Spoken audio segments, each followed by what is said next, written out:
보석처럼 빛나라고 주얼리라고 친구들이 지어줬다죠. 근데 사실 그 이름은 와전됐어요. 정확히는 디올리예요. 싼 것들은 제발 가져오지 마세요. 명품들만 가져오세요. 어디 좋은 자리 하나 내드릴까요? 디올 디올 디올 주세요. 디올리 디올리 디올리 명품으로 온몸 칭칭 감고 싶어요. 디올리 디올리 디올리 혹시 감옥 가더라도 명품만은 꼭 갖고 갈래요.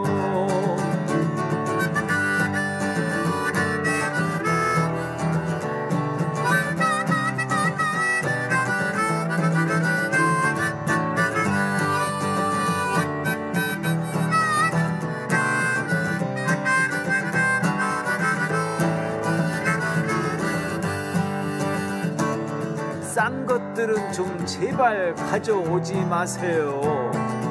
명품들만 가져오세요. 어디 좋은 자리 하나 내드릴까요? 디올 디올 디올 주세요. 디올리 디올리 디올리 명품으로 온몸 칭칭 감고 싶어요. 디올리 디올리 디올리 혹시 감옥 가더라도 명품만은 꼭 갖고 갈래요. 디올리 디올리 명품으로 고속도로까지 내고 싶어요. 디올리 디올리 디올리 혹시 감옥 가더라도 명품만은 꼭 갖고 가게 해주세요. 오 디올리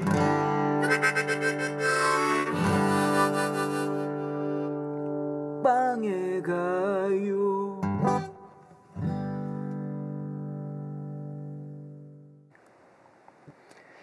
네, 여러분 안녕하십니까.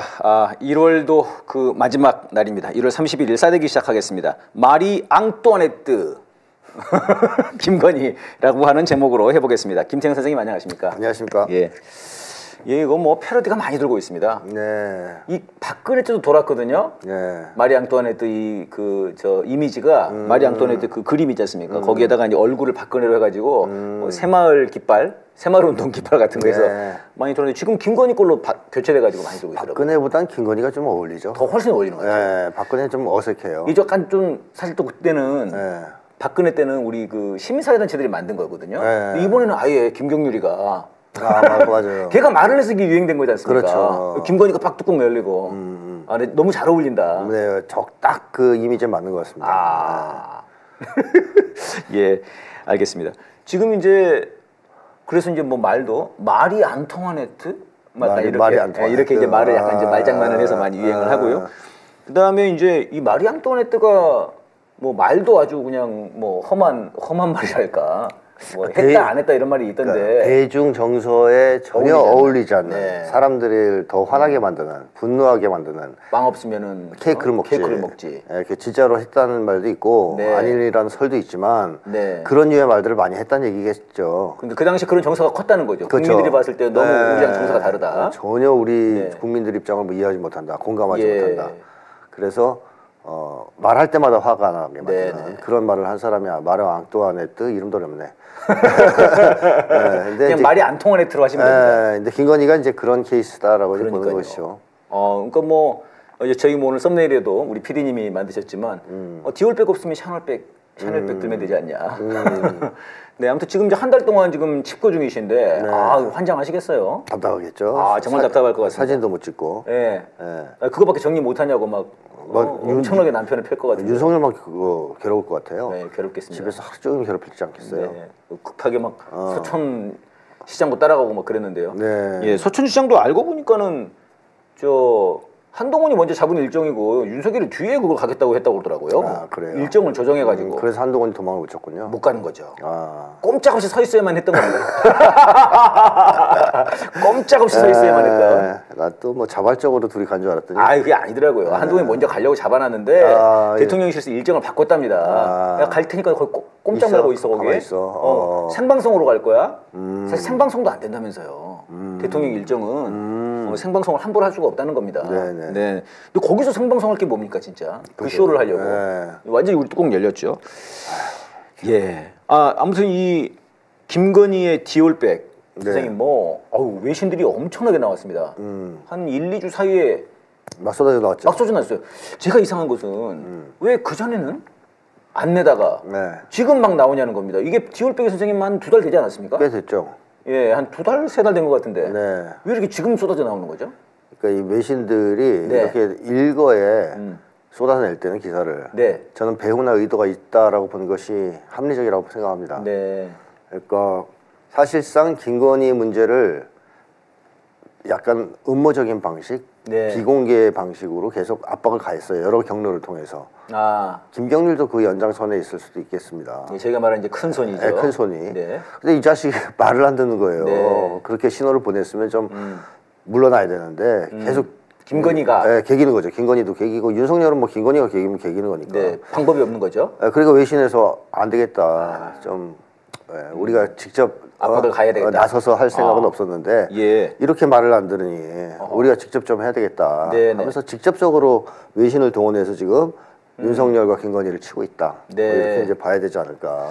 그러니까 그거는 이제 지난달 말 올 초에 오면서 지난달 말이었던가요? 저희가 한 달 전 싸대기 때 그 얘기했던 것 같은데 동아일보에서 갑자기 사설에서였던지 사설에서였나 누가 쓴 그 글이었는지 칼럼이었는지 모르겠는데 이제는 사과하고 사저로 가라. 그 얘기를 하고 그게 굉장히 그 쭉 일관된 논지였거든요. 그 이후 계속. 그러면서 이제 한동훈이 약간 그런 쪽으로 가면서 사실 그러면서 김정률이 갑자기 마리 앙뚜아네트 나온 거죠. 얘기한 거죠. 그래서 한동훈도 뭐 국민 정서 안 맞아. 좀 봐야 되지 않냐. 이랬다가 이제 막 갈등이 나오고 너 물러나라 하고 막 맞아요. 이제 그렇게 된 건데요. 그럼 이제 이런 걸로 봤을 때는 뭔가 정말 말이 안 통하니까. 얘 진짜 안 통하는구나. 외신으로 한번 보여줘. 힘을 한번 보여줘야 되겠다. 그러니까 이거는 윤석열한테 상당한 압력을 작용할 수밖에 없죠. 윤석열은 광신적 사대주의자이기 때문에. 형님들이 이렇게 치면. 형님들 심기 불편하신가? 이거는 좀 만만치 않겠는데.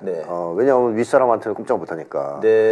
그래서 윤석열이 상당한 압력을 받을 거란 말이에요. 근데 앙뚜아네트는 생각이 다를 수도 있죠. 바이든 그 자식이 뭐라고 막 이러면서 내가 더 무서워 바이든이 더 무서워 뭐 이런 거 옆에 있잖아요 김건희는. 바이든은 멀리 있고 가까이 있죠. 그러니까 윤석열이 이제 옴짝달싹 못하는. 그래서 지금 방탄을 일단 하고 있는 거 아니겠습니까? 그래서 저도 좀 이상한 게 그겁니다 선생님. 이게 김건희가 큰 손보다 힘이 세게 느껴지는 건가? 옆에 있어서 그래요. 윤석열 입장에서는 먼 주먹보다는 가까운 주먹이 더 무섭다. 그럼요. 매일 때리는데. 매일 때리니까. 그런 거군요. 김경률이 이제 마리 앙뚜아네트 이런 말을 해가지고 급부상하게 된 겁니다. 그래서 온 국민들이 그래?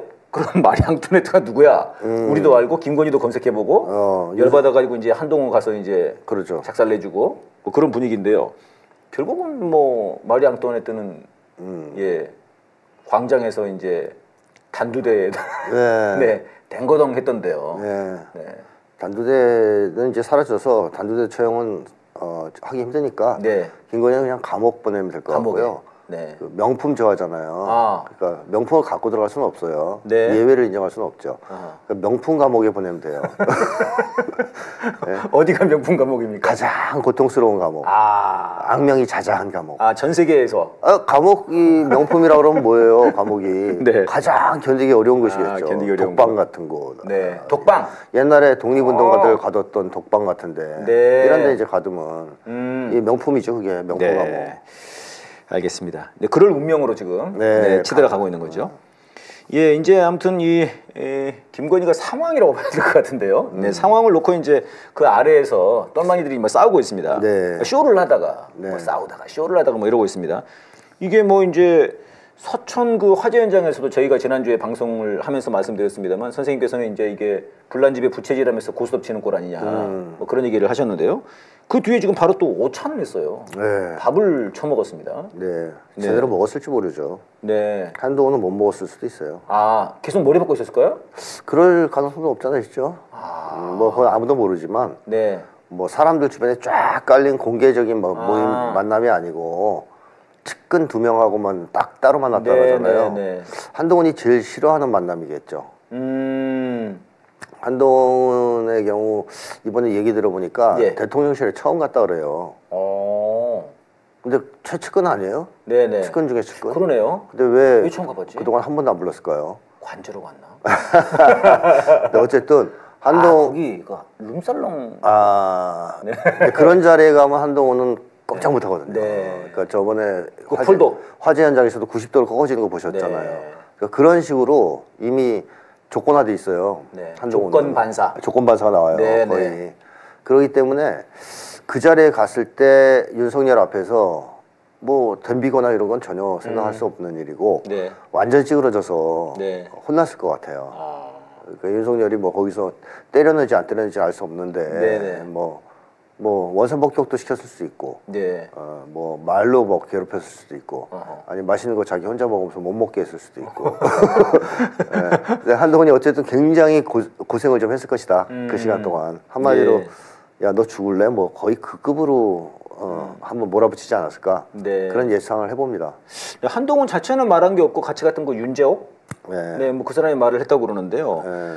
예, 뭐 얘기는 민생 얘기만 했다고 그래요? 그러니까 한동훈의 민생에 대한 얘기를 했겠죠. 한동훈의 생명에 대한 생존에 대한 얘기. 생존에 대한 얘기. 이 민생은 우리 그 국민들의 생존이 아니고 한동훈의 생존이었군요. 두 사람이 뭐 국민들의 민생에 무슨 관심이 있겠습니까? 그러니까 저도 그게 지금 그런 겁니다. 지금 사실 큰 문제라고 본다 그러면 뭐 디올 문제, 특검 문제, 사실 거부권 지금 계속 행사하고 있는 이런 문제, 전쟁 위기, 이런 얘기를 해야 정상 아닙니까? 그럼요. 근데 무슨 민생이에요, 갑자기 뜬금없이. 평소에 관심도 없던 사람들이. 그러니까 뭐 둘이서 그냥 쉽게 얘기하면 한동훈이 입도 뻥끗 못한 거예요. 또 그 윤석열에 대해서 얘기되는 1시간 동안 같이 있으면 회의를 하면 뭐 50 몇 분 동안 얘기한다고. 혼자서 얘기한다고 윤석열이. 그런 식으로 당했을 가능성이 많죠. 그렇군요. 주로 그 내용은 안 좋은 내용일 가능성이 많고. 네. 뭐 일각에서는 나온 얘기로는 윤석열이 존댓말을 썼다고. 그것도 무서운 거예요. 네, 그런 얘기를 하더라고요. 윤석열이 존댓말을 썼다면은 이것은 이제 너는 내 쉽게 하면 찍혔다. 너 이제 남이다. 이 거의 그 분위기잖아요. 한동안 거기서 막 땀 찔찔 흘리고 그랬을 텐데 무서워서. 네. 아니 그러면은 그렇게 되면은 결국은 이게 저 서천 화재 현장에서도 만나고 이번에 오찬까지 한 걸로 보면은 윤석열 입장에서는 어쨌든 김건희가 쪼았든 어쨌든 간에 한동훈은 내 손아귀에 있다. 이걸 좀 보여주고 싶었던 거네요, 그럼요. 그렇죠. 한동훈 너는 내 밥이야. 내 밥이다. 니까짓 게 어디서 감히 나한테 덤벼들어. 이걸 보여준 거죠. 내 밥이니까는 식사 자리로 와. 내 밥이다. 내가 먹겠다 이런 거군요. 그렇죠. 그런데 문제는 한동훈이 이런다고 해서 갔다 와서 찌그러져서 완전히 다시 옛날에 충신으로 돌아갈 것 같지는 않아요. 그거 왜 그렇습니까? 한동훈 90도 인사까지 했는데요. 한동훈 원래 스타일이 그렇거든요. 그 앞에서는 그렇게 하지만 돌아서는 순간 꿍시렁 되는 놈이거든요. 열 받았구나. 멧돼지 새끼 뭐 이제 나도 이제 풀만큼 컸는데 쌍놈 새끼 뭐 이러면서 나 다시 안 가 뭐 이러고 하여튼 꿍시렁 되는 스타일이잖아요. 그러니까 앞과 뒤가 다른 사람이고 앞에서는 못하지만 뒤에서는 하는 사람인데 뒤에서도 용감하게 못해요. 용감하게 할 거면 김경률 시키지 않고 자기가 했겠죠. 직접 김건희 문제를 거론했겠죠. 맞아. 그 거론할 때도 사실 앞에 조건부를 달았어요. 또 뭐 몰카 공작이지만 그렇죠. 그렇게 약간 달았거든요. 사실 저는 이걸 좀 더 크게 봤어요. 근데 많은 분들이 뒤를 크게 보더라고요. 결론적으로 뒤가 좀 컸던 건 맞는 것 같아요. 윤석열이 볼 때는 발끈한 거죠. 그러니까요. 그것만으로. 근데 그것도 김경률이 판을 깔아주니까 겨우 한 거예요. 맞습니다. 그러니까 자기가 먼저 나서서 한 것도 아니에요. 근데도 윤석열이 볼 때는 분명히 반기를 든 거거든. 그렇죠. 그러니까 이제 혼난 건데 그만큼 비겁한 사람 아니에요. 그 자체도. 그 대신 비겁하지만 개기지 않는 건 아니다 지금 상황이. 개기는 중이다. 뭐 사퇴한 것도 아니고 비대위원장 측에서 또 김경률을 날린 것도 아니고 그런 점에서 보면 윤석열한테 완전히 엎어져서 항복했다고 보기도 어렵죠. 게다가 윤석열과 한동훈의 대결, 이 대립 갈등은 두 사람의 개인 간 갈등이 아니지 않습니까? 세력과 세력의 갈등. 세력과 세력과 부딪히는 갈등이에요. 따라서 둘이 화해하면 네. 그걸 바랄 사람 별로 없단 말이죠. 그 세력들은 네, 네. 계속 싸우기를 바라지. 그래서 그대로 쉽게 이게 봉합되기는 어렵다. 누구 하나 져야 돼요. 확실히 져야 돼요. 한동훈이 완전히 찌그러져서 네. 완전히 다시 쫄개로 돌아가든지 아니면 윤석열이 무너지든지 예. 이 둘 중에 하나에서 결론 나는 문제지 예. 어설픈 봉합은 불가능합니다. 야, 그럼 이걸 봤을 때 그러면 이제 큰 손은 어느 쪽에 힘을 더 싣고 있느냐 이게 지금 관건인 것 같은데요. 기사 보면 알죠. 네. 한동훈이죠. 한동훈이 그렇습니까? 네, 왜냐하면 계속 한동훈을 띄워주는 기사를 예. 쓰고 있지 않습니까? 네네. 그런 걸 보면 큰 손은 역시 그 옛날에 말씀드렸듯이 한동훈, 네. 이준석, 이낙연의 흐름 이쪽으로 가고 있다. 이쪽을 밀고 있다고 봐야 되겠죠. 그러면 이제 선생님 이제 궁금한 거는 얘네들이 지금 사실 가장 부딪힐 거는 공천권 아닙니까? 이게? 그렇죠. 이제. 결국 사실 한동훈이 공천권을 지금 이제 네. 도장을 찍을 건데 그러면 이제 윤심들 왜 이게 한심들이라고 할 수 있는 애들이 있는 건가요? 한심 안에. 뭐 한동훈 세력도 일부 있을 수는 있겠죠. 줄 서 있는 사람들이. 네. 그러나 뭐 윤석열의 그 검찰 하나의 조직이 있잖아요. 예. 용액관이라고 하는. 네. 이 사람들 공천해야 되거든요. 윤석열 입장에서는. 그렇죠. 그러니까 정면 충돌이 불가피하죠. 네. 앞으로. 아하. 이걸 어떻게 잘 조율할지 아니면 또 한 번 피 터지는 싸움이 벌어질지 그건 이제 지켜봐야 됩니다. 이건 이제 지켜봐야 되는 거군요. 네. 그러니까 지금 당장 우리가 뭐 한심이다라고 말할 뭐 그건 뭐 지금 이제 소위 말하는 사천, 뭐 지금 김경률, 윤희숙 이 정도를 좀 거론했지 않습니까? 네. 뭐 이 정도 말고는 따로는 없어 보이는데요. 맞습니다. 세력으로 봤을 때는. 그렇죠. 일단 한동훈이가 이 친구를 사귀기 어려운 사람 아니에요. 사교성이 없고 네. 대인관계 능력이 취약하기 때문에 리더십이 굉장히 약한 사람이죠. 그래서 윤석열은 고시원에서 그 네. 사법시험 공부할 때부터 9년 동안 술 마시면서 자기 세력을 구축한 놈이 야 나는 형은 떨어져 너는 먼저 들어가 있어 이 새끼들아. 맞아요. 그리고 옛날 그 자서전이나 뭐 이런 걸 보면 네. 친구를 그래도 얻겠다고 예를 들어 친구가 시험 보러 가잖아요. 그날 아침에 도시락 싸갖고 가서 준다든가 이런 짓을 한 놈이라고요. 정말 그 저 깡패 도목다운. 네네네. 그래서 막 친구가 누구 돌아가셨다 그러면 멀리서 시험 공부 안 하고 거길 내려가서 관 메고 운구를 메고 네네. 이런 행동을 해요. 아하. 공부하기 싫어서 갔을 수도 있겠지만 또 술이 좋아서 갔을 수도 있지만 술 먹으러 갔을 수도 있겠지만 네, 그런 맛이 있는데 그렇죠. 그러니까 이제 자기 세력을 이렇게 끌고 이렇게 당겨서 네. 주변에 포진시키는 그러면서 힘을 과시하는 그 패밀리를 이용해서 하나를 통해서 네네. 그런 스타일인데 네네. 한동훈은 완전히 독불장군 스타일입니다. 혼자서 하는. 혼자서. 네, 아무도 못 믿는 건가요? 그러니까 일단은 술도 안 먹고 그런 윤석열 같은 이 마인드가 없는 거죠. 네. 그러니까 뭐 상대방을 정말 사랑하고 배려해서가 아니라 끌어당기기 위해서 그런 어떤 잘해주는 모습을 보인다든가 하는 것도 못하는 일부러라도 못하는 거죠. 그냥 지만 잘나가지고 네. 옆에 있는 놈 발로 차놓고 혼자 사진 찍고 그런 놈이니까. 야 그럼 지금 이 두 번의 만남을 하고 나서 집에 가서 뭐 진짜 이불킥을 하겠군요. 이 윤석열 지가 아직도 내 그건 줄 알아 이러면서. 그렇죠. 그러기 때문에 한동훈이가 세력을 많이 구축해서 자기 사람들을 만들어서 윤석열과 부딪히기는 좀 어렵다. 세력을 구축하기에는. 네. 그러면 지금 어떻게 보면 이제 적당히 서로 약간 타협할 가능성이 높군요. 예를 들면 공천은 그래 윤석열 거 먹고 일단 그 당하고 차기는 나를 줘라. 약간 이런 식으로 좀. 그런 식으로 미봉책을 쓸 수도 있지만 네네네. 문제는 배후에 있는 사람들이 그걸 용납하기 힘들다는 겁니다. 큰 손은 또 이제 움직임이 다르군요. 그렇죠. 그래서 큰 손 입장에서 한동훈만큼 답답한 놈이 없는 거죠. 윤석열도 답답했지 않습니까? 큰 손 입장에서는. 야 김건희한테 저렇게까지 매달려 있나요? 그러니까. 우리가 그건 또 몰랐네. 그것도 몰랐네. 이번에도 좀 그런 것 같아요. 그러니까 한동훈은 저놈은 또 뭐냐? 그죠? 저런 애가 있었어? 우리가 이렇게 힘을 실어줬는데 저렇게 못해? 야, 저렇게도 쉽지 않은데. 저놈 해부해봐야 돼. 간이 있나? 한번 봐야 돼. 뭐 이런 얘기하고 있을 수도 있단 말이에요. 예. 아주 답답할 거예요. 참 그렇군요. 예, 그러면서 이제 뭐 사진들을 몇 개 내보냈는데요. 그 윤석열이 탁 이러고 있는데 한동훈이 쳐다보는 사진이 있습니다. 이제 저는 그걸 보면서 마치 저기가 우리가 가야 할 감옥이야. 그래요? 이런 거 아니었나? 북망산이야 저희가. 북망산이야? 너 잘못하면 저기가. 뭐. 예. 참 그런 걸 사진이라고 이제 내보냈는데 지금 이제 이 회동 있고 나서 약간 좀 이제 그동안 김건희를 까던 김경률이나 윤혜숙 이런 애들이 말을 바꿨어요. 네. 이수정이구나, 이수정. 이수정. 예. 말을 좀 바꾸고. 예, 이수정 수정을 잘해요. 네. 그래서 이수정인가요? 모르겠어요. 수정을 잘하더라고요. 네네. 예, 말을 자꾸 수정해요. 왜 그러는 거예요, 얘들은요? 한마디로 겁먹고 꼬리 내린 건데. 일단 겁을 먹었다. 예, 왜냐하면 윤석열이 자기들이 볼 때도 워낙에 이제 미친놈이잖아요. 네네. 그러니까 예측 불가 인간이잖아요. 네. 어디로 불똥이 될지 모르는. 그리고 정말 예상을 깨고 날뛰는 사람이기 때문에 좀 겁이 나죠. 그런 사람이 더 무섭거든요. 또 존댓말 썼다 그러니까 또 바짝 쫄았나? 그럴 수도 있죠. 그리고 또 막강한 검찰 하나를 아직까지 쥐고 흔드는 사람 아닙니까?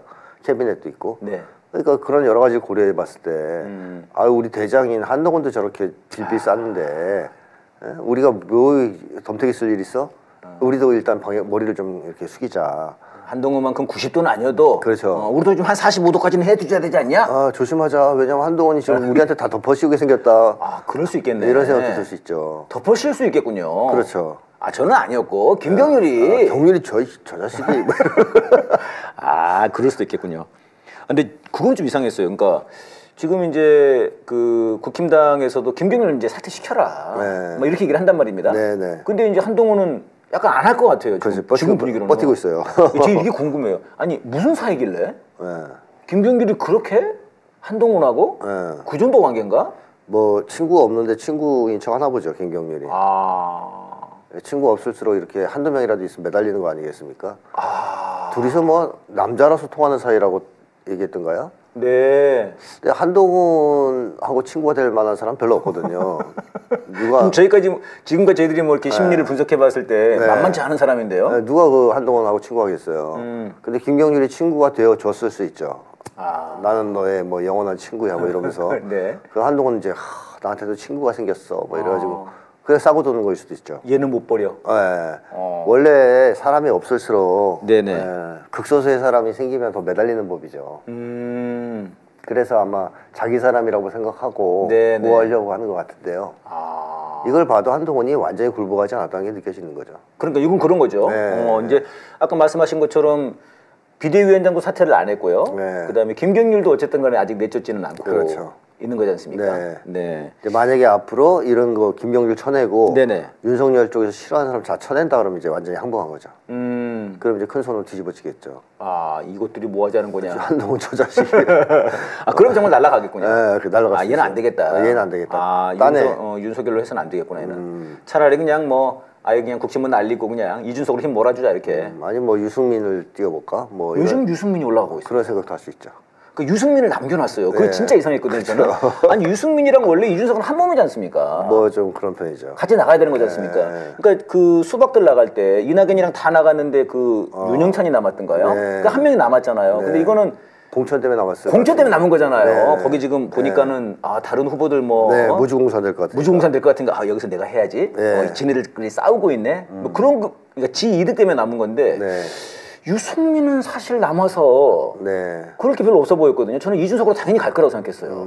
둘이 원래 한 몸이니까. 근데 남았다. 이게 좀 이상했는데 딱 거기서 뭐 지금 뭐 혹시 그럴 가능성이 있다는 거죠. 어떤? 최후의 수단. 한동훈으로 도저히 안 된다 싶을 때 대타로. 일리가 있어 보입니다. 아니 여기 며칠 사이에 갑자기 유승민이 좀 뜨고 있어요. 또 조금 뜨죠. 갑자기 뜨고 있어요. 그래서 저는 유승민을 안 데려가는 게 이 큰 손들의 입장에서는 결국 나중에 3당 합당을 해야 되니까 그때 대통령 후보 나와야 되는데 그럼 뭐 이낙연도 살짝 꼬셔놓고 뭐 이준석, 유승민 이 정도를 좀 붙이면 걔네들 입장에서 한동훈과 더불어 가지고 그렇게 생각했는데 지금 돌아보면 한동훈이 날아갈 수도 있는 거군요. 그럴 수도 있죠. 그리고 이준석 밑으로 간다는 것도 좀 우습죠, 유승민이. 이준석이 주도하고 있는데.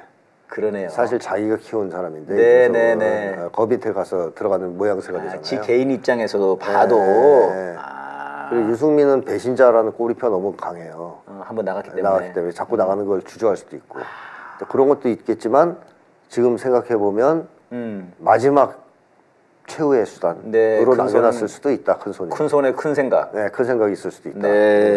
큰 그림이 있을 수 있는 거군요. 어쩐지 요즘 자꾸 유승민이 떠오릅니다. 한동훈 얘기 좀 더 해봐야 될 것 같은데요. 한동훈이. 제가 부산에 있을 때 사직에서 야구도 보고 그런 얘기를 했거든요. 그래가지고 이제 사람들이 그때 코로나인데? 코로나 때는 무관중인데? 안 봤잖아 너. 사직공원에서 봤을 리가 없지. 그랬더니 한동훈이 사진을 내보냈어요. 그건 국힘에서 내보냈다고 얘기하대요. 아 그래 또? 한동훈이 자기가 안 한 거다. 자기가 안 한 거다? 아 국힘 애들이 그럼 한동훈네를 압수수색해서 그 앨범을 뒤졌나? 뭐 과잉 충성이든 네. 한동훈이 지나다 흘린 걸 주워서 올렸든 어떻게 주웠지? 모르죠. 네. 근데 한동훈 어쨌든 자기는 안 했다 이렇게 발표하고 있어요. 그래요 그것도? 국힘이 올렸다고. 근데 그건 이제 2008년 사진이라는 거예요. 그 말도 안 되는 사진을 올렸는데 그거는 이제 사직공원 그 경기장에서 그 봉다리 쓰고 있는 사진이었어요. 어쨌든 간에 그 야구장 사진이었습니다. 근데 이번에 이제 아니 내가 언제 야구장 가서 봤다고 그랬냐? 사직에서 그냥 봤다고 그랬지. 이렇게 하면서 이제 오마이뉴스를 비롯해가지고 제소를 했습니다, 선생님. 맞아요. 야, 이거 어떻게 보십니까? 그러니까 얘가 말을 좀 그 사직에서 본 게 아니고 뭐 근처 식당에서 밥 먹다 봤다 이렇게 얘기한 것 같은데. 네. 그러니까 내가 언제 사직공원에서 봤냐고 했냐는 거죠. 자기는 정확히 그렇게 말 안 했다는 거죠. 이 말을 그렇게 이제 그 유은혜인가 그거 잘했잖아요. 네. 난리면입니다, 여러분. 잘 들어보십시오. 다시 한번 들어봐 주시죠. 다시 한번 들어봐. 똑같이 여러분 사직에서가 아니라 사직해서입니다. 네. 그러니까 이거는 자신이 사직하겠다는 그런 암시인가? 아니, 사직해서 좌천돼서 끌려내려서 끌려내려가서 거기 가서 본 것도 그걸 얘기한 건데 오해가 있었다. 이렇게 얘기하면 조금 사람들이 날리면 2탄이구나 뭐 이런 생각이 드는데 거의 좀 그런 거죠.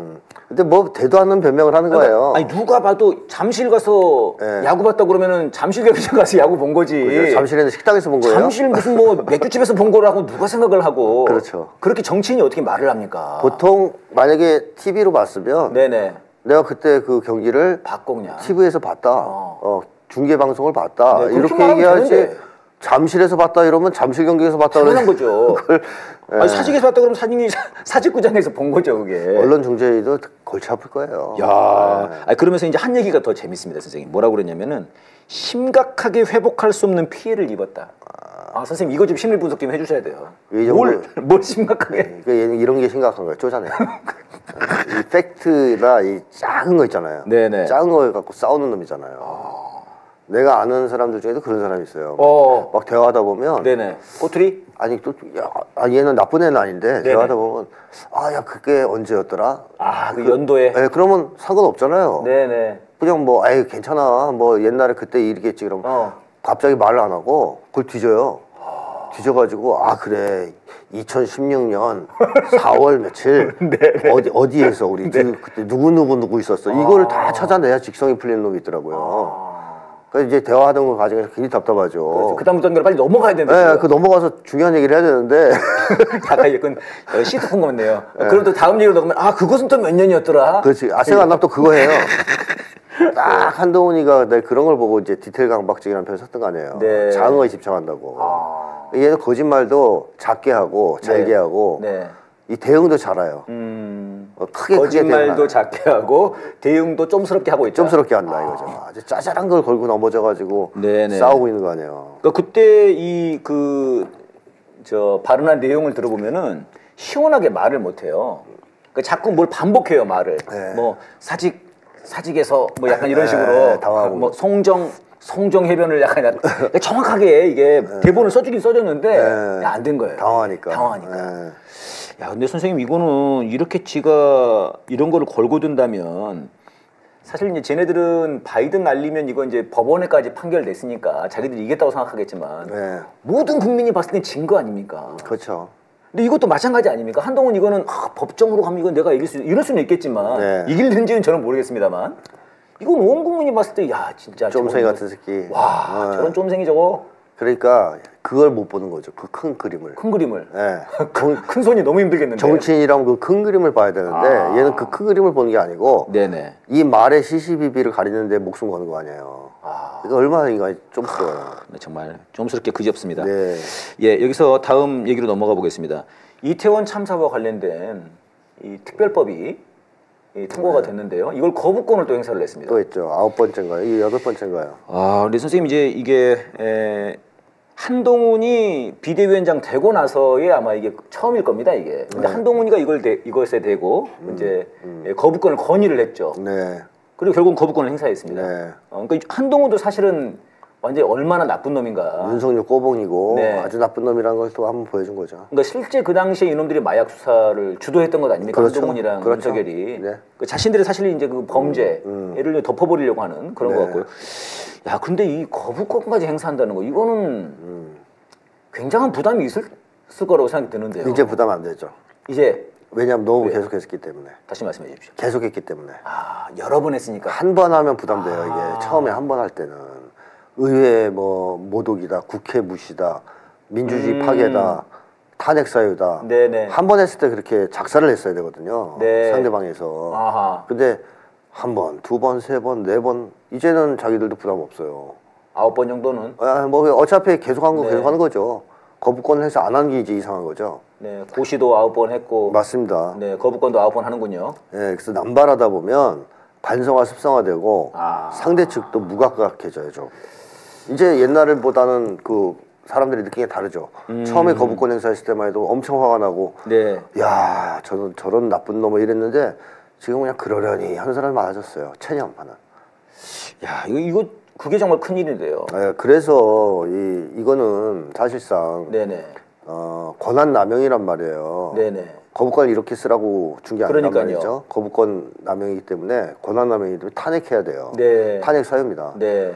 저는 이번에 9번째 아마 거부권 행사할 텐데 네. 구수 끝에 사법고시 합격했잖아요. 윤석열이. 네. 거부권 9번 행사했으니까 이제 탄핵해도 충분하다라고 생각하고 탄핵 발의를 하는 게 맞지 않냐 생각해요. 그러니까요. 이거는 지금 총선 이후로 미룰 게 아니라 네, 당장 민주당에서 지금 바로 탄핵을 지금 발의를 해야 되지 않나. 그렇습니다. 그래서 이 거부권 행사에 대해 제동도 좀 걸어야 되고 윤석열한테 그 다음에 총선을 탄핵 총선으로 몰고 가야 되겠고 또 하나 중요한 것은 업무를 빨리 정지시켜서 전쟁을 못 일으키게 만들어야 돼요. 그게 정말 중요한 문제죠. 3월 전에 사고 칠 갈 수 있잖아요. 네, 여러분 기억하실지 모르겠습니다만은 이태원 참사가 벌어지고 그리고 나서 10월 29일이지 않습니까? 네. 그리고 나서 그때 바로 그 한미 연합 훈련이 예정돼 있었습니다. 비질런트 스톰인가 그랬어요. 이름이 공중에서 막 그 훈련하는 거였는데 그걸 강행을 했습니다. 바로 강행했죠. 네. 아니 이태원 참사가 벌어져가지고 그때 바로 뭘 발표했거든요. 국가 애도기간인가를. 그런데 그 훈련을 그냥 진행했어요. 그래서 와, 이 상황에서도 전쟁을 하려고 그러네. 그게 정말 그 당시에 너무 끔찍한 그런 그 기억이 나는데요. 말씀하신 것처럼 지금 빨리 탄핵으로 업무를 중지시키고 근데 지금 이제 총선 전에 지금 뭔가 전쟁을 해보려고 하는 것 같은데요. 그 이재명 대표도 신년에서 그런 얘기를 했지 않습니까? 네네. 전쟁 게임 비슷한 거 하려고 한다. 윤석열 정권이. 네. 감을 잡고 있는데 그걸 그냥 놔두면 어떡합니까? 네. 전쟁 터지면 끝나는 데다. 네. 이 전쟁 얘기는 잠시 후에 한번 더 해보려고 합니다. 이성균 배우의 죽음과 사실은 또 있다 있지 않습니까? 이태원 참사가. 연장선에 다 있는 거죠. 연장선에 있는 거지 않습니까? 마약과의 전쟁을 정당화시키려고 무리하게 추진하고 정당화시키려고 하다가 발생한 사건이라는 공통점이 있죠. 두 사건 다. 앞으로는 이 정도에서 그치지 않겠죠. 마약과의 전쟁은 실패했어요. 이태원으로도 한번 타격을 받았고 이성균 배우의 사망으로 인해서 이거는 심각하게 앞으로 타격을 받아서 추진하기가 어려워졌어요. 마약과의 전쟁 또 떠들며 사람들이 또 누구 죽이려고 이렇게 나온 거 아닙니까? 그래서 윤석열 정권은 이것저것 해주면 안 되는 상황이다. 그럼 뭘 하겠습니까 마지막으로? 그래서 더더욱 위험해집니다. 전쟁으로 갈 수 있다. 상황이. 예, 저는 선생님 그 이성균 배우의 죽음과 관련해서 좀 심리적으로 좀 여쭤보고 싶은 것이 세계적인 배우지 않습니까? 네. 사실 뭐 헐리우드나 이런 데서는 굉장히 뭐 애통해하고 그런 성명도 내고 그랬더라고요. 네. 그래서 이제 결국 배우들도 나섰습니다. 네. 그 봉준호 감독도 나서고 막 이렇게 해가지고 예술인들도 나섰는데 죄책감이 전혀 안 느껴지는 건가? 오히려 쾌감을 느끼나? 자신들이 힘을 과시하는 어떻게 저럴 수가 있나 이런 생각이 좀 들거든요. 제가 예전에 한번 분석을 했었지만 윤석열 정권의 핵심들은 양심이 고장난 사람들이에요. 그 양심은 이게 죄라는 인지는 하는 거는 전제돼 있으면 죄의식은 있어요. 제가 죄를 지었다라고 생각해요. 그렇지 않으면 이거 뭐 진상규명 이런 것도 거부할 이유가 없죠. 그러니까 죄라는 건 알고 있어요. 근데 여기에 동반되는 감정이 있어요. 도덕 감정이라고. 이게 원래 죄책감이거든요. 전형적인 게. 죄책감, 부끄러움, 후회 이런 건데 이 고장난 사람들은 여기에 죄책감이 가서 붙질 않고 뭐가 갖다 붙냐면 처벌 공포만 가서 붙어요. 그러니까 공포. 걸리면 감옥 간다. 요것만 있어요. 그러면 일반인들은 나쁜 짓을 하고 나면 괴롭거든요. 예. 죄책감 때문에. 불안하고. 예. 그게 이제 감옥 갈까봐 두려운 거 이전에 죄를 지었다는 생각 때문에 두려운 거예요. 법적인 두려움보다는 양심적 두려움이군요. 그렇죠. 그쪽이죠. 예, 예. 근데 얘들은 그런 게 아니고 고장났기 때문에 그런 괴로움은 못 느껴요. 아하. 남을 뭐 해쳤다, 괴롭혔다. 그래서 내 마음이 아프다는 건 모르고 처벌을 당할지도 모른다는 공포만 있어요. 예. 근데 처벌을 당하지 않을 수도 있다라고 생각하면 당연히 그것도 잘 안 느끼겠죠. 그러면 뭐 마음대로 나쁜 짓을 해도 되는 거거든요. 이게 처벌이 안 되니까. 예, 자기들이 지금 김건희도 그런 거고. 권력을 잡고 있으니까. 뭘 해도 뭐 처벌이 안 되니까. 그렇죠. 그러면 뭐 그럼 뭐 죄의식, 죄책감. 네. 죄의식은 있지만 죄책감 못 느껴요. 이 사람들은 그게 이제 일단 큰 이유고. 네네. 윤석열 같은 사람은 아예 사람을 죽이거나 네. 괴롭히거나 하면서 힘을 과시하거나 힘을 이제 뭐랄까요, 실제로 썼을 때 힘을 발휘했을 때 쾌감 느낀 사람입니다. 성격적으로. 네. 그런 사람들도 있어요 일부 윤석열 정권 안에는. 그러니까 그런 사람들이 결합돼서 있는 집단이 윤석열 정권이기 때문에 이런 거에 대한 대응이 죄책감은 우리가 볼 수 없는 거죠. 쾌감도 볼 수 있는 거군요, 걔네들 입장에서는. 쾌감도 볼 수 있는 거죠. 그러니까 저는 그 서천시장에서 사람들이 지금 재난을 당해가지고 뭐 그러고 있는데 가가지고 막 자기들끼리 뭔가 로맨스를 찍고 있고 그걸 배경 삼아서 말입니다. 그 죽음을 물론 죽음의 현장은 아니었습니다만 파괴 현장, 피해 현장, 가슴 아픈 현장에서 자신들은 쇼를 하고 이성균 배우 지금 한 달밖에 안 됐거든요. 아무런 진상 규명이랄지 사고랄지 이런 게 없고 언론을 통해서 완전히 그냥 사람을 작살내버리고 정말 끔찍한 것 같습니다. 예, 여기서 노래 한 곡 듣고 가도록 하겠습니다.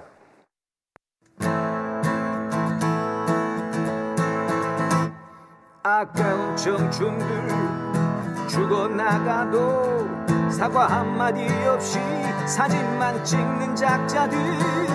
그런데 이제 전쟁까지 일으키려게 안돼 전쟁은 절대 안돼. 이러다가 전쟁 난다. 전쟁을 막자. 윤석열을 끌어내려 전쟁을 막자. 전쟁 나면 다 죽는다. 전쟁을 막자. 윤석열을 끌어내려 전쟁을 막자.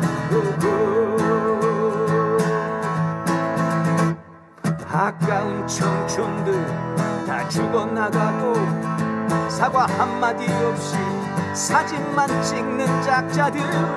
그런데 이젠 전쟁까지 일으키려게 안돼 전쟁은 절대 안돼.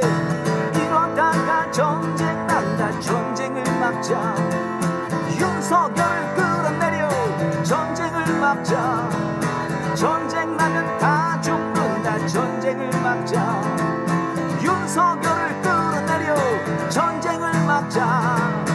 이러다가 전쟁 난다. 전쟁을 막자.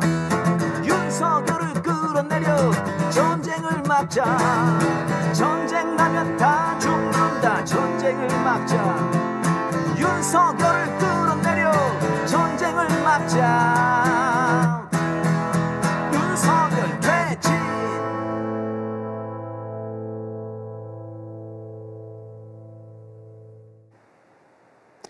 예, 이 노래는 그 당시에 이태원 참사 있고 나서 바로 며칠 뒤에 있었던 비질런트 스톰 훈련 그걸 보면서 제가 이제 이태원 참사에서도 이렇게 많은 사람이 죽어 나갔는데 거기 가가지고 사진이나 찍고 있고 영정의 얼굴도 없고 이름도 없는 그런 데서 추모를 하면서 또다시 이런 전쟁을 기획하는 건 이제 그런 마음으로 썼는데 뭐 지금도 똑같은 것 같습니다.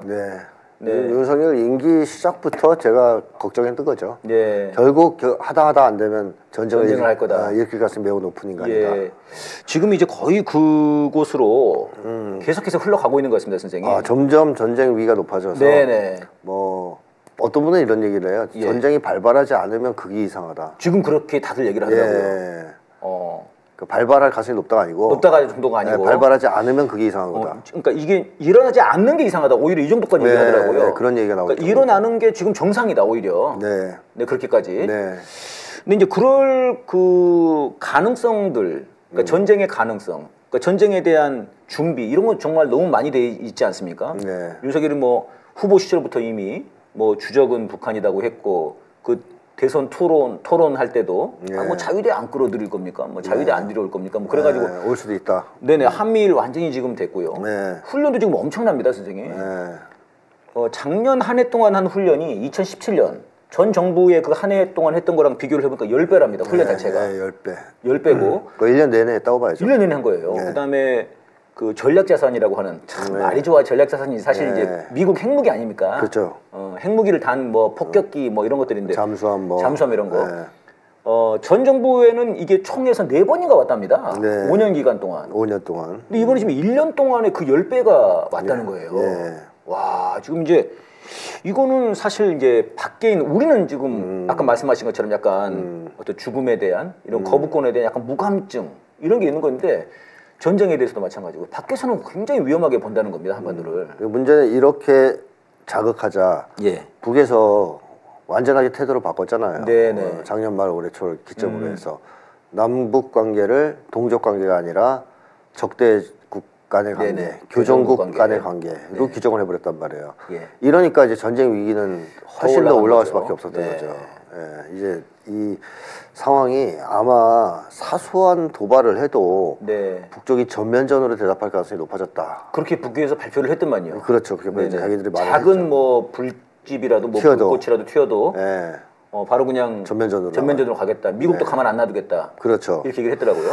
그런 거 가능성 때문에 전쟁 가능성이 점점 높아지고 있는데 그나마 이번에 완충구역 사격은 취소했단 말이에요. 원래는 북에서 그 서해상에서 포사격을 하자 실현 시기가 완충구역 내에서의 군사훈련 시작하겠다 그랬어요. 그래서 제가 이거 큰일 났다 이제 생각했거든요. 완충구역 내에서의 훈련이 시작하면 거의 전쟁 터진다고 봐야 되거든요. 그게 이제 9.19 군사 합의로 사실 이제 서로 안 하기로 합의를 해놨던 거였죠. 그렇죠. 근데 그게 무력화되긴 했지만 일부러 자극할 필요는 없잖아요. 근데 그 안에 굳이 들어가서 완충구역 안에서 훈련을 한다. 특히 서해상의 완충구역 안에서 훈련한 건 영해 침범이 된다고요. 이제는 북쪽이 그어놓은 자기들 영해 있지 않습니까? 그 선 안에서 훈련하게 돼 있어요. 이건 전쟁이 반드시 터진다 해서 걱정을 많이 했는데 다행히 완충구역 안에서 훈련을 안 하겠다 이렇게 발표를 했습니다. 그래서 이게 왜 이런 착한 행동을 했을까라고 했을 때는 미국이 이걸 제지시켰을 가능성이 많아요. 너무 그런 분석들을 하더라고요. 너무 위험하니까. 야 완충구역 안에서 훈련하겠다고 누구 맘대로 하지 마. 이렇게 해서 아마 못하게 됐을 가능성이 있다. 그러니까 미국은 나름대로 지금 상황을 좀 통제하려고 할 수 있습니다. 윤석열이 전쟁을 일으킬 가능성이 높기 때문에. 그래서 지금 그런 비상 상황이다. 근데 윤석열은 그걸 뭐 말을 순수히 들을 인간이 아니거든요. 그러니까 이제 문제죠. 근데 이제 선생님 이제 미국이라고 하는 나라도 지금 보면은 어쨌든 간에 이 전쟁을 통해서 먹고 살고 오늘 기사도 보니까요. 우크라 이스라엘 뭐 이렇게 이제 뭐 전쟁이 뭐 전반적으로 올라가지 않습니까? 그러니까 막 다들 무기 사겠다고 우리도 무기를 팔아주려고 지금 미국의 무기 그 장사가 굉장히 그 활황이랍니다 지금. 그거 못 따라간다는데요 수요를 그러니까 주문을 못 따라가고 있대요. 아니 오죽 없었으면 사실 우리나라 거를 지금 이거 공개적으로 밝히지는 않았습니다만 우리나라 거까지 갖고 간 거 아닙니까? 50만 발이었나 그때. 그렇죠. 우크라이나에. 아니 우크라이나에는 지금 미국이 지원할 무기가 없어요. 그 지금 다 이스라엘 주고 있거든요. 그다음에 있는 거 우크라이나전 지원하다가 거의 소진을 했고 그나마 좀 여력이 있는 건 다 이스라엘 쪽으로 가고 있어요. 그러니까 우크라이나는 무기가 없어요. 그럼 어디가 제일 만만합니까? 한국이잖아요. 야, 니네가 줘 대신. 지금 이런 상황이 된 거죠. 그거 그 얘기도 좀 잠시 후에 해보고요. 그러니까 지금 이제 우리가 걱정하는 거는 한반도의 전쟁 가능성인데 과연 이제 이 미국이 지금은 이제 봤을 때는 약간 좀 정지를 시켜놓은 것 같은데 그럼 미국이 전쟁을 이렇게 중단하겠는가? 그것도 아니잖아요. 그러니까요. 지금 하는 꼬라지를 보면 계속 착착 전쟁을 가고 있는 거지 않습니까? 점점점 수위를 끌어올리고 있죠. 그러니까 이 미국 제국주의가 원래 스스로 패권을 내려놓은 역사가 없습니다. 인류 역사를 돌이켜보면. 자기들이 죽어도? 항상 패권은 어떻게 깨지느냐. 결정적인 오판. 그리고 그거에 따른 패배. 이걸 겪고 나서 패권이 깨져요. 정말 안 되는구나 이젠. 뭐 답이 없으니까 자기들이. 뭐 예를 들면 히틀러가 소련을 침공했다가 네네. 레닌그라드 전투에서 대패하고 나서 네. 그거 확 무너져 내리지 않습니까? 예. 그거 오판이거든요. 소련과 불가침 조약을 맺었으면 그것만 지켰어도 그렇게까지 안 망했을 텐데. 그렇게까지 안 망한 게 아니고 유럽이랑 다 먹었어요. 아, 히틀러를 꺾을 수가 없어요.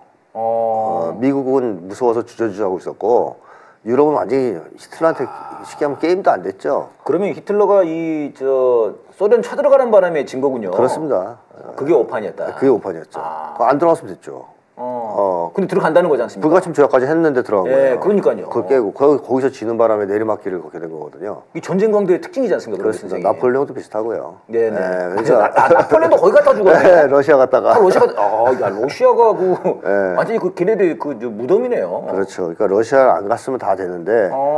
그러니까 일본도 미국과의 전쟁을 굳이 미국 유도했다고는 하지만 네네. 진주만 공격을 안 했었으면 과연 그렇게까지 폭망했을까? 그것도 있지 않습니까?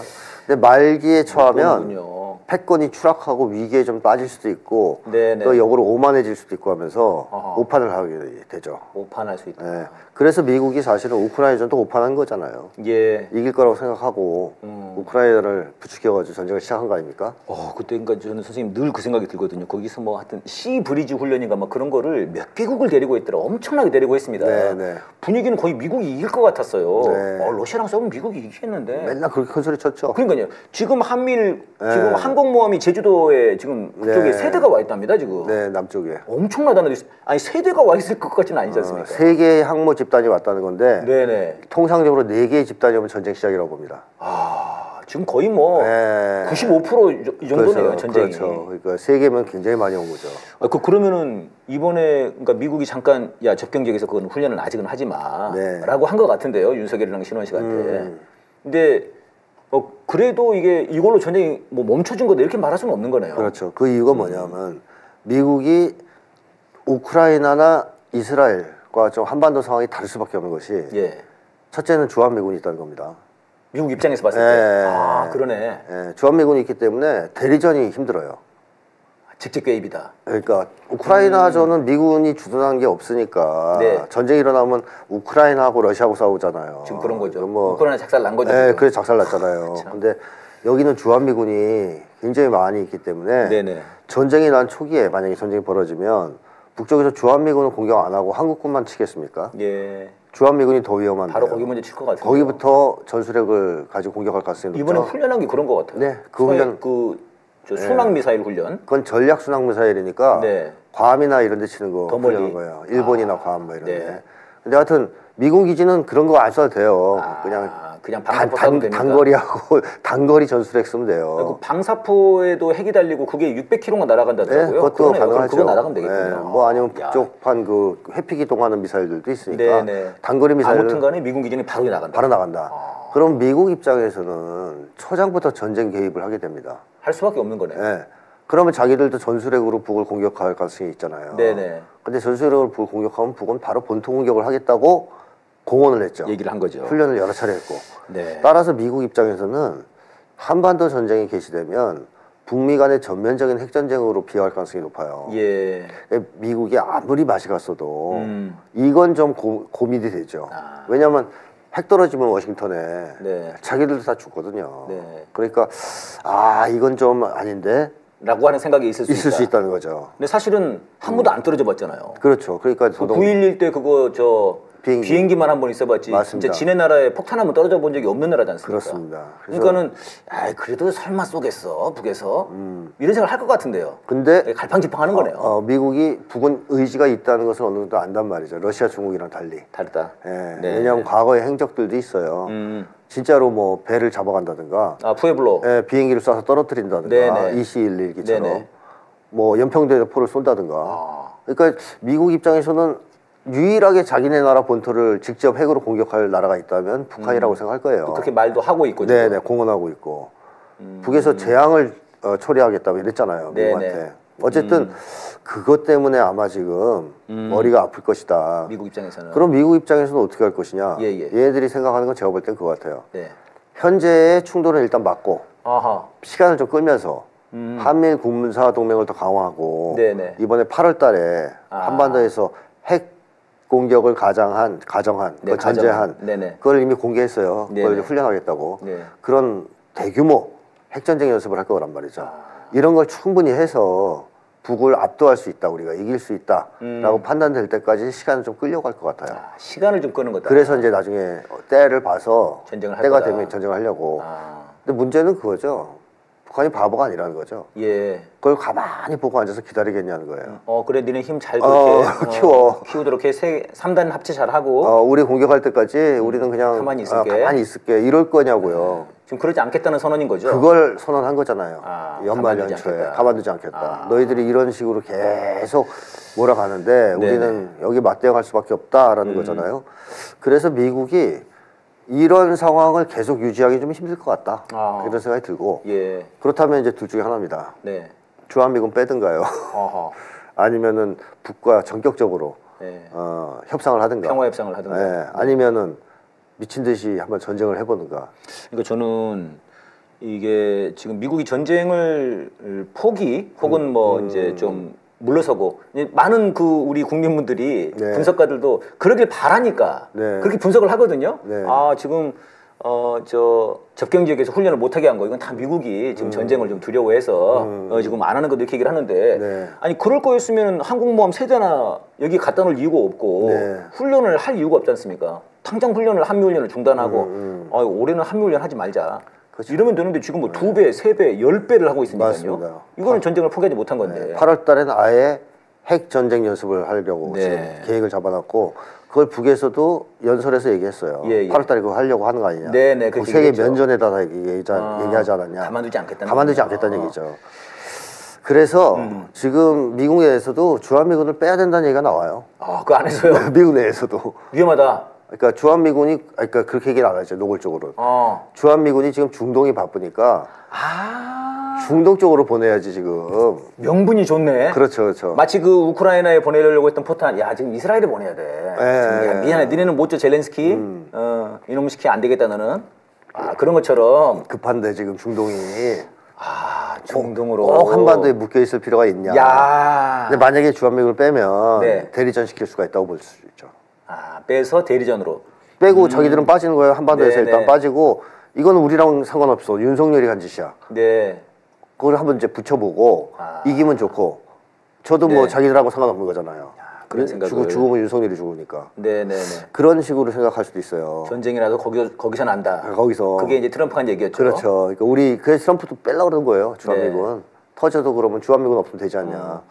근데 그러면은 그렇게 뺀다고 해가지고 정말 그렇게 믿어줄까요? 안 믿어주죠. 아니 이부영 선생님도 그렇게 말씀하시더라고요. 한반도에서 전쟁이 난다는 건 누가 윤석열이 일으킨 것 같아도 누가 봐도 이건 미국이 일으키는 거다. 그렇죠. 연설을 하시더라고요. 그렇죠. 근데 문제는 이제 윤석열이 이런 흐름이 어떻게 진행될지 모르잖아요. 윤석열이 바라는 건 전쟁인데 미국이 전쟁을 포기할 가능성도 없잖아 있단 말이죠. 그럼 윤석열 입장에서 불안하겠죠. 그러니까 지금 당장 그럴 것 같아요. 지금 당장 이제 총선 앞두고 우리 좀 해야 되는데 완충구역에서 훈련을 못하게 해? 그걸 못하게 하네. 그러면 이제 불안, 의심. 그럼 어떻게 할까요, 윤석열이? 박정희처럼 자주국방을 외칠까요? 박정희가 그러다 이제 죽었다는 소리 파다하지 않습니까? 윤석열도 핵 좀 보유해보겠다고. 자체 핵 보유하겠다고 설칠 것 같습니까? 아니에요. 제가 볼 땐 그런 사람이 올 때 치밀하지 않아요. 박정희는 좀 치밀하게 있거든요. 집요하고.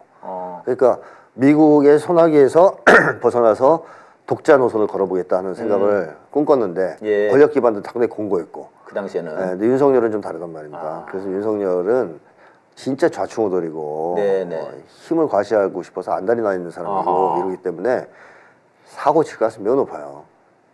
국지전 2판 4판 뭐 어차피 다 죽게 생겼는데 지금 보니까 형님들도 나 버릴 것 같은데 못 버리게 불을 확 질러버리겠다 이럴 가능성이 굉장히 높다는 거죠. 지금 이제 오늘 그 중앙통합방위회의라는 걸 했습니다. 윤석열이 거기서 뭐라고 그랬냐면요, 북한이 접경 지역에서 도발할 수 있다. 이게 이제 총선을 앞두고입니다.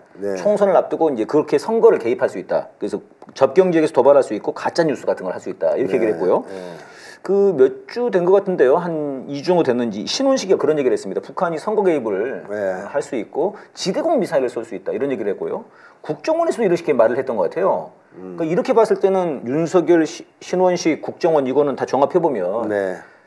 총선 전에 북한이 뭐 개입한다는 건데 네. 사실 역으로 말해보면 그러고 싶다는 거지 않습니까? 총선 전에 그걸 자기들이 유도하든가 하겠다는 거죠. 네, 하겠다는 거죠. 사실 북쪽에서는 총선에 관심이 없어요. 네. 왜냐? 이번에 발표한 거에 하면 북쪽은 윤석열 정권이 이기든 민주당 정권이 이기든 관계없이 남쪽을 무력으로 통일하겠다 내지는 무력으로 점령하겠다고 선언한 상태예요. 그러네요. 그러면 총선이 뭐 누가 이기든 상관없는 거예요. 아무 상관없어요. 이거 윤석열 그걸 몰랐네. 그걸 몰랐구나 윤석열이. 미국에 대해서도 그랬어요. 바이든이든 트럼프든 상관없다. 그 윤석열 입장에서는 똑같다. 북한은 아무래도 우리보다는 그렇죠. 민주당을 밀어줄 거야. 응? 국민들은 그래 생각하지 않을까? 적어도. 네네. 그래서 만약에 자기들이 사고를 치고 북이 도발했다고 속이면 이거는 먹히지 않을까? 이런 발상을 가지고 이번에 이런 짓을 또 할 것 같은데 문제는 북에서 이제 앞으로는 없다. 그러네요. 그렇게 말했구나. 민주당이고 뭐건 뭐. 총선 개입할 이유가 없네요. 북한에서는. 이유가 없죠. 관심이 없죠. 저는 어떻게 생각했냐면은 북한이 지금 지난해 말에 북에서 발표한 걸로 보면은 지난 3년 동안 연 12%로 발전했다는 거예요. 경제가. 네. 그러니까 북한의 발표에 하면 그렇습니다. 네. 12%면 엄청난 거지 않습니까? 네. 지금 전 세계적으로 가장 많이 발전하는 데가 지금 인도, 뭐 중국 이렇다는데 거기도 12%까지는 안 된다는 겁니다. 네. 그런데다가 이번에 이제 시정연설에서 이제 또 북에서 발표한 것이 이제 지방 발전, 네. 뭐 10 곱하기 20인가? 네, 새로운 정책. 20 곱하기 10인가 봐요. 네. 이런 정책을 한다는 겁니다. 전쟁을 할 사람들이 저런 경제 계획을 발표하나? 그러니까 이제 그 언론에서도 보면 분석하는 분들이 오히려 전쟁은 총선 앞두고 윤석열한테 필요하지 북한에는 필요해 보이지 않는다. 뭐 그런 얘기를 했거든요. 네. 저는 이제 그렇게 분석을 했는데 오히려 총선에 개입할 이유가 없다 북한에서는. 그렇죠. 경제 건설도 건설이지만 네네. 누가 이기느냐가 전혀 상관없게 됐어요. 이제 북쪽 입장에서. 그러네요. 네, 민주당을 응원하고 지지할 이유도 없고. 그래서 이제 저는 지금 자기들은 국지전이 꼭 필요한데 네. 지금 미국은 약간 간을 보느라고 좀 뭔가 안 하고 있고 이러니까 막 더 열받아가지고 말폭탄을 막 더 쏟아내면서 네. 좀 이제 여기를 더 압박할 수 있는 공안 정국. 그러니까 지금 이제 이재명 대표의 그 발언에 대해서 뭐 우리 북한 뭐 이 말도 안 되는 그거를 네. 딱 이렇게 딱 따가지고 네. 공격을 하고. 얼마 전에 있었던 뭐 국회에서 토론회가 있었거든요. 네. 거기서도 무슨 뭐 북한 주장이다 이러면서 난리를 치고 있습니다. 네. 그러니까 예전으로 치면 이제 간첩단 사건을 하고 싶은 건데 네. 이런 게 좀 계속 더 강화될 것 같습니다. 공안 정국 시도가 계속 그동안 있었는데 이게 처음 하려고 한 게 아니고 계속 있었잖아요. 간첩단 사건도 계속 만들었어요. 그러네요. 근데 뭐 창원 간첩단 사건이며 뭐며. 근데 얘네들이 증거 없이 무리하게 이걸 만들어가지고 법원에서 다 이렇게 내보냈단 말이에요. 거의 다 보석으로 나왔어요. 거의 다 나왔어요. 그러니까 사건을 만들어서 터트려가지고 뭐 크게 만들고 싶어도 쉽지 않아요. 옛날 같지 않습니다. 잘 안 됩니다. 그래서 제가 볼 때는 이거 시도를 당연히 하긴 하겠지만 할 거다. 이거는 전쟁 상황이 됐을 때 위력이 있어요. 남북 간에 교전이 발생한다든가 전쟁 상황이 돼야 공안 정국은 강력한 위력을 발휘할 수 있죠. 그때는 그야말로 계엄을 선포한다거나 뭐 다 때려잡을 수가 있거든요. 마음에 안 드는 사람을. 뭐 그런 상황이기 때문에 공안 정국 시도만 따로 떼놓고 볼 수는 없고 전쟁 도발 같이 결합돼 있다. 그렇게 봐야 되지 않을까 싶습니다. 이번에 우리 시민들이 굉장히 놀란 것 중에 하나가 장갑차가 서울 도심을 통과했던 일입니다. 그걸 보면서 이제 뭐 이게 쿠데타 일어난 거냐, 전쟁이 일어난 거냐 이렇게 이제 많이 걱정들을 많이 했습니다. 이거는 선생님 뭐 자기들은 우리가 안보 태세 확고하다 이렇게 얘기를 하는데. 이게 뭐 장갑차 그렇게 서울 통과시킨다고 해가지고 북한이 겁을 먹을 것 같지는 않은데요. 시민들이 겁을 먹겠죠. 시민들이 겁을 먹은 겁니다. 그럼 이것도 일종의 이런 공안 탄압에 맞습니다. 분위기 이런 거 그러니까 얘들은 사실상 전쟁이 북한을 이기기 위해서 필요한 게 아니라 그렇죠. 자기들의 지배를 위해서 맞습니다. 국민들을 향해서 전쟁을 하고 싶은 게 아닌가 이런 생각이 좀 들더라고요. 그게 기본이죠. 어떻게 보면 윤석열 정권은 진짜 국지전을 바랄 수도 있어요. 뭐 소규모의 충돌 정도. 국지전 얘기가 지금 계속 나옵니다. 그런데 문제는 북쪽이 국지전을 거기에 응해줄 가능성이 별로 없어요. 국지전으로 도발을 하더라도 전면전으로 대답할 가능성이 크다는 것이고. 그러니까 우리는 남쪽은 관점이 남과 북의 관계에서 보잖아요. 그게 국지전은 연평도라든가 뭐 서해라든가 아니면 뭐 일부 휴전선 부근의 일부 지역에서 벌어진 건 국지전으로 생각할 거 아니에요. 근데 북은 미국과의 관계에서 보거든요. 이 한반도 전쟁을. 미국과의 전쟁에서 볼 때 북의 입장에서 국지전은 남쪽 해방 전쟁, 점령 전쟁이에요. 국지전이라고 하는 개념 자체가 다르다. 달라요, 우리하고 그쪽은. 우리는 연천이나 연평도 이쪽인데 북쪽은 아니에요. 미국과는 전쟁이 전면전이고. 국지전이라 그러면 한반도 혹은 차원에서. 뭐 괌, 그런 정도가 국지전이에요. 혹은 항원 이런 거다 이런 거군요. 그렇습니다. 그래서 우리랑은 개념이 다르다, 전쟁 개념이. 그래서 미국과는 전면적인 전쟁은 북쪽도 별로 바라지 않는다 이거예요. 핵전쟁은. 근데 국지전은 항상 하려고 하는 거고, 그것을 구체화시킨 게 이번에 그 시정연설이죠. 남쪽을 점령. 이렇게 되면 오히려 윤석열이 북한 좋은 그 상황을 만들어주는 거 아닙니까? 그러니까 북한에게 명분을 주는 거 아닙니까? 그게 김 회장이 칭찬한 거 아니에요. 네. 1등 공신이다. 1등 공신이다. 1등 공신이다. 너 잘하고 있다. 앞으로 더 잘할 거라고 기대한다. 네. 이게 북쪽한테 유리하단 말이죠. 그러네. 이거 우리가 신고 고발해야 되는 거 아닙니까? 이거는 북한을 돕는 거 같은데. 이적행위죠. 그런데 이적행위인데요? 명백한 이적행위죠. 그리고 국민 모두를 전쟁의 불구덩이로 끌고 가는. 저는 문제는 그거라고 생각합니다. 행위죠. 문제는 이게 어찌됐든 간에 아무리 북한이 뭐 핵무기를 소형화했다고 하더라도 영화대에서 딱 윤석열만 죽일 수는 없는 거 아닙니까? 예를 들면 미국 평택에 거기만 딱 죽일 수는 없는 거 아닙니까? 그 주변에 있는 평택 주민들도. 그럼요. 윤석열 그 주변에 있는 용산 주민들도 당할 수밖에 없는 거 아닙니까? 그렇죠. 그러니까 저놈 때문에 지금 우리 국민들이 죽게 생겼는데 지금. 맞습니다. 아니 5년 전만 해도 진짜 우리 대통령이 북에 가가지고 그 주민들 앞에서 15만 관중 앞에서 연설하던 그런 시절이 있었는데 지금 이게 어떻게 된 건지 진짜. 그러니까요. 이렇게까지 진짜 전쟁의 코앞으로 갈 수 있는지 정말 끔찍한 일이 아닐 수 없습니다. 네, 오늘 또 1시간 동안 방송을 했는데요. 오늘 마지막 노래로는 이태원 참사 당시에 제가 만들었던 노래 왜라고 하는 노래로 마무리하려고 합니다. 윤석열이 이태원 참사의 진상을 규명하는 일을 지금 가로막고 있습니다. 모든 진실을 가로막고 거짓을 지금 진실로 내보내려고 하는 윤석열에 맞서가지고 또 토요일 날 촛불에서 만나서 함께 힘껏 싸웠으면 좋겠습니다. 선생님 수고하셨습니다. 네. 고맙습니다.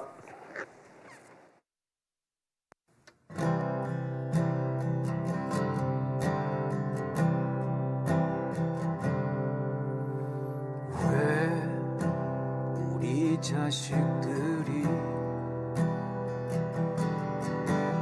왜 우리 청춘들이 왜 죽어야 했나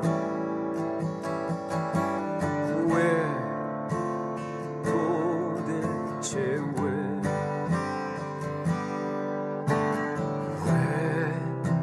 누구도 책임을 왜 진정한 사과를 왜 하지 않는 건가 왜 도대체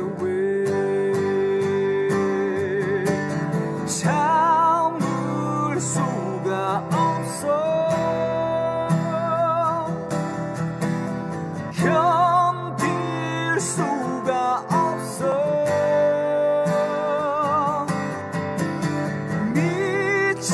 미쳐버린 이 세상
나오겠어.